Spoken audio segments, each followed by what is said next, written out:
মাঝে মাঝে মানুষের মিষ্টি কথায় জিতে যাবেন না। পিতাও মাঝে মাঝে কল্যাণকর ও আনন্দের হয়ে থাকে, কারণ মিষ্টি কথায় অনেক মিথ্যা কথা লুকিয়ে থাকে।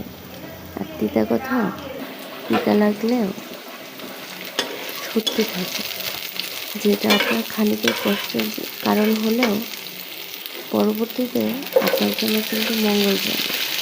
তাই মানুষের মিষ্টি কথা তিতা কথাকে ভালোবাসেন, তাহলে মিথ্যা থেকে বাঁচবেন, সত্য নিয়ে সামনে আগাতে পারবেন।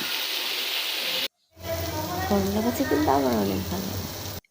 আপনাদের কেমন লাগে অবশ্যই কমেন্টে জানাবেন। তিতা খেতে একটু খারাপ হলেও উপকার কিন্তু মিঠার থেকে অনেক ভালো। তাই মিষ্টি জিনিস এড়িয়ে চলুন, সত্য নিয়ে বেঁচে থাকুন, ভালো থাকুন। আল্লাহ হাফেজ, আবার দেখা হবে।